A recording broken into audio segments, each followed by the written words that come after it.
প্রিয় সপ্তম শ্রেণীর শিক্ষার্থীরা, শুভেচ্ছা নিও। আজকে আমি তোমাদের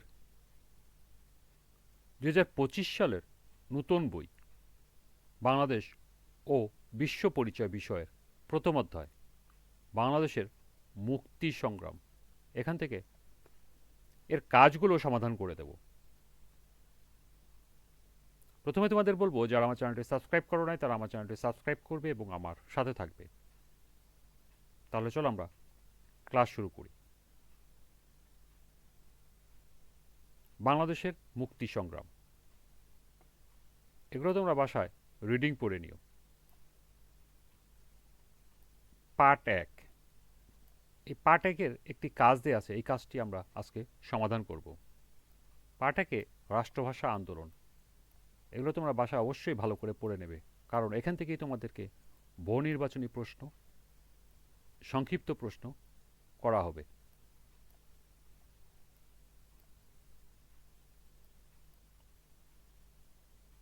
এরপরে ভাষা আন্দোলনের তাৎপর্য, এটাও তোমরা বাসায় পড়ে নেবে। এরপরে আছে দেখো কাজ ১, ভাষা আন্দোলনে শহীদদের ছবিসহ পরিচিতি লিখো। অর্থাৎ ভাষা আন্দোলনে এখানে ৫ জন শহীদের নাম দেয়া আছে: শহীদ রফিক, শহীদ জব্বার, শহীদ বরকত, শহীদ সালাম, শহীদ শফিউর। এই ৫ জন শহীদের ছবিসহ পরিচিতি তোমাদেরকে লিখতে বলা হয়েছে। চলো এখন আমরা এর কাজের সমাধান দেখে নিই।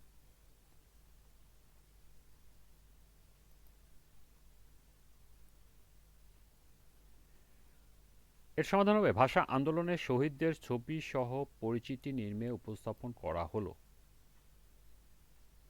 শহীদ রফিক। পরিচিতি: রফিক উদ্দিন ১৯২৬ সালের ৩০শে অক্টোবর মানিকগঞ্জ জেলার সিংগাইর উপজেলার পাড়িল বলধারা গ্রামে জন্মগ্রহণ করেন।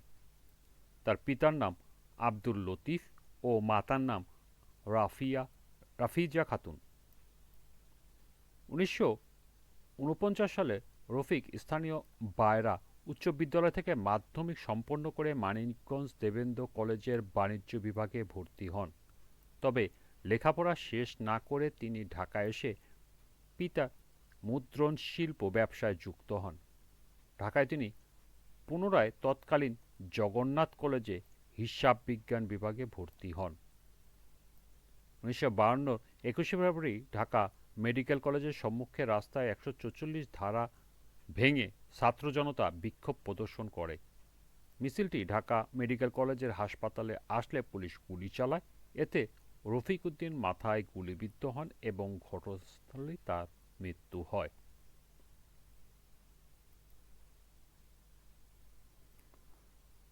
২ নম্বরে আছে শহীদ জব্বার। পরিচিতি: আব্দুল জব্বার ১৯১৯ সালের ১১ই অক্টোবর ময়মনসিংহ জেলার গফরগাঁও জেলার পাচুয়া গ্রামে জন্মগ্রহণ করেন। তার পিতার নাম হাসান আলী এবং মাতার নাম সাফাতুন্নেসা। তিনি স্থানীয় ধোপাঘাট কৃষ্ণবাজার প্রাথমিক বিদ্যালয়ে কিছুকাল অধ্যয়নের পর দারিদ্র্যের কারণে লেখাপড়া ত্যাগ করে পিতাকে কৃষিকাজে সাহায্য করেন। ১৫ বছর বয়সে গৃহত্যাগ করে নারায়ণগঞ্জে এসে সেখানে জাহাজঘাটে এক ইংরেজি ব্যবসায়ীর সান্নিধ্যে আসেন। ব্যবসায়ী তাকে একটি চাকরি দিয়ে বার্মায়, বর্তমান মায়ানমার এ পাঠান। সেখানে ১০-১২ বছর অবস্থান করেন। পরবর্তীতে নিজ গ্রামে ফিরে আসেন। দেশে ফেরার পর পাকিস্তান ন্যাশনাল গার্ড পিএনজিতে যোগদান করেন। পিএনজি ভেঙে দেওয়া হলে পরবর্তীকালে তিনি আনসার বাহিনীতে যোগদান করেন। ২১শে ফেব্রুয়ারি ছাত্ররা ১৪৪ ধারা ভঙ্গ করে মিছিল বের করে। মিছিলটি ঢাকা মেডিকেল কলেজ প্রাঙ্গণে আসলে জব্বার তাতে যোগদান করেন। এ সময় আন্দোলনকারীদের উপর পুলিশ গুলিবর্ষণ করে এবং জব্বার গুলিবিদ্ধ হন। ছাত্ররা তাকে হাসপাতালে নিয়ে গেলে রাতে তিনি মৃত্যুবরণ করেন। ৩ নম্বর আছে শহীদ বরকত।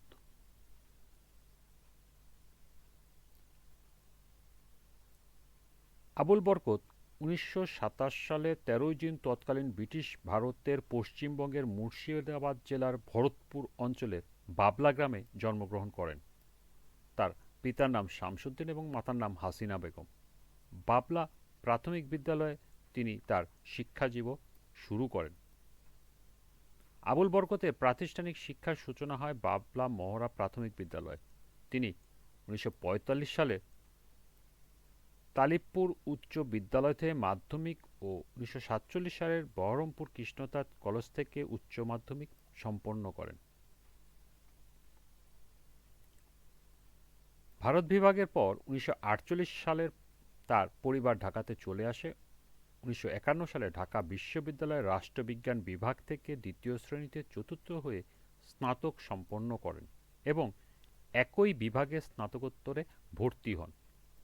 বাংলাকে পাকিস্তানের অন্যতম রাষ্ট্রভাষা করার দাবিতে 1952 21শে ফেব্রুয়ারি ঢাকা মেডিকেল কলেজের সম্মুখে রাস্তায় 144 ধারা ভেঙে বিক্ষোভ প্রদর্শনরত ছাত্র জনতার উপর পুলিশ গুলিবর্ষণ করলে বা গুলি চালালে হোস্টেলের 12 নম্বর শেডের বারান্দায় গুলিবিদ্ধ হন আবুল বরকত।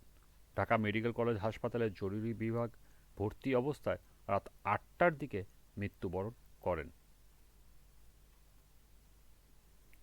4 নম্বরে আছে শহীদ সালাম। সালামের পরিচিতি। আব্দুস সালাম 1925 সালের 27 নভেম্বর ফেনীর দাগনভূঞা উপজেলার লক্ষণপুর গ্রামে জন্মগ্রহণ করেন। তার পিতার নাম মোহাম্মদ ফাজেল মিয়া এবং মাতার নাম দৌলতুন্নেসা। সালাম কৃষ্ণরামপুর প্রাথমিক বিদ্যালয়ে তার শিক্ষাজীবন শুরু করেন এবং তৎকালীন মাধভূই কালিমুল্লাহ মাইনর স্কুলে 8ম শ্রেণী পর্যন্ত পড়ার পর তৎকালীন দাগনভূঞা আর্তাতুক হাই স্কুলে ভর্তি হন এবং সেখানেই 10ম শ্রেণী পর্যন্ত লেখাপড়া করেন।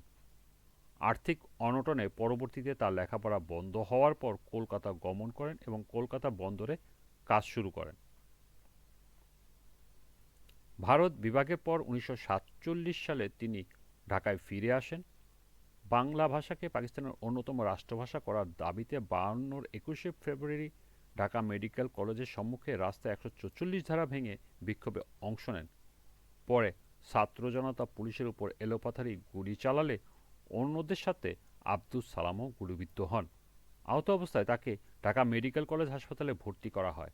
1.5 মাস চিকিৎসাধীন থাকার পর 1952 সালে 7ই এপ্রিল তিনি মৃত্যুবরণ করেন। সর্বশেষ শফিকুর রহমান অর্থাৎ শহীদ শফিউর। শফিউর রহমান 1918 সালের 24শে জানুয়ারি ব্রিটিশ ভারতের পশ্চিমবঙ্গ হুগলি জেলার শ্রীরামপুর জনপদের কোন্নগর গ্রামে জন্মগ্রহণ করেন। তার পিতা মাহবুব রহমান ছিল ঢাকার পোস্ট অ্যান্ড টেলিগ্রাফ অফিসের সুপারিনটেন্ডেন্ট। তার মাতার নাম কানেতুন্নেসা। কলকাতা গভর্নমেন্ট কমার্শিয়াল কলেজ হতে উচ্চ মাধ্যমিক সম্পন্ন করে শফিউর রহমান 24 পরগনা সিভিল সাপ্লাই অফিসে কেরানির চাকরি গ্রহণ করেন।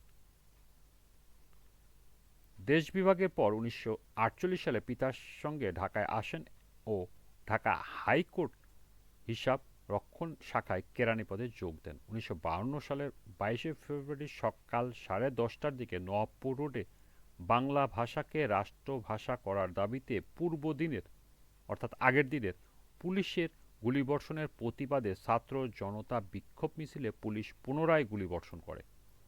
পুলিশের গুলি শফিউর রহমানের পিঠে এসে লাগে। সরকারি অ্যাম্বুলেন্স যোগে তাকে হাসপাতালে নেওয়া হয়। ওই দিন সন্ধ্যা 6:30টায় তিনি মারা যান।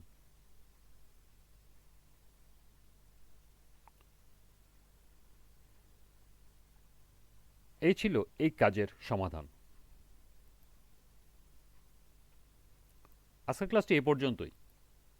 পরবর্তী ক্লাসে পার্ট 2 থেকে এর কাজ সমাধান করে দেব। সবাইকে আবারও বলছি, যারা আমার চ্যানেলটি সাবস্ক্রাইব করো নাই তারা আমার চ্যানেলটি সাবস্ক্রাইব করবে এবং আমার সাথে থাকবে।